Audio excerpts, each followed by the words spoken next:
I began my career in a very large Midwestern hospital as an advocate for women who were experiencing domestic violence.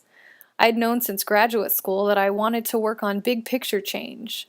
I wanted to create systems change, social change, to keep problems from occurring in the first place.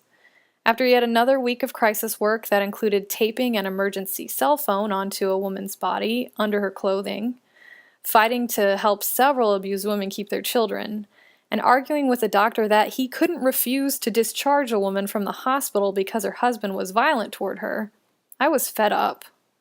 A colleague and I guiltily confessed to each other that we believed we were doing Band-Aid work. We were tired of waiting for women to experience abuse and then come to us, as if women should expect this from men.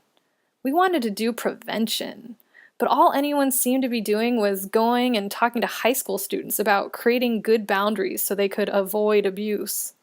There had to be something more, something that struck at the root. During that time, I received a pamphlet from Vegan Outreach. I had been vegetarian for almost a decade, but I had never known the realities behind dairy and egg production. The pamphlet woke me up. It wasn't long before I was comparing the same entitlement, power, and control core in domestic violence to what I saw was happening in factory farms.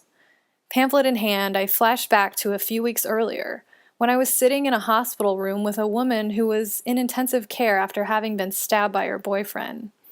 With her chest tube draining by my feet, she told me about how her boyfriend wouldn't let her go to school or work, track the miles on the car to make sure she only went where he told her to, and never let her see her friends and family. It escalated one night when he found out that her mother called while he was out of the apartment. He accused her of all sorts of horrible things, she said, and attacked.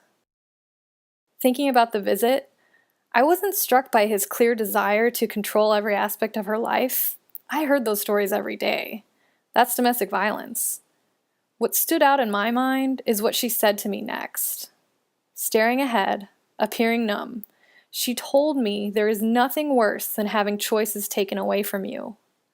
When I asked her how I could help, what she wanted, she said she didn't know. She just wanted it to be on her own terms. She wanted to live her life.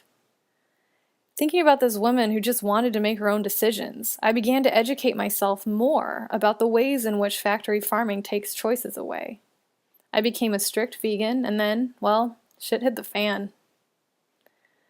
I think anyone who has discovered something new or made an exciting change wants to discuss it.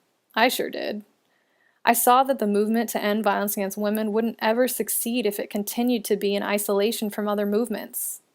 Look at what else is out there, creating a culture that allows this power over mentality and violence to continue, I'd say. And then I learned to shut my mouth if I wanted to keep my job and stay in the movement.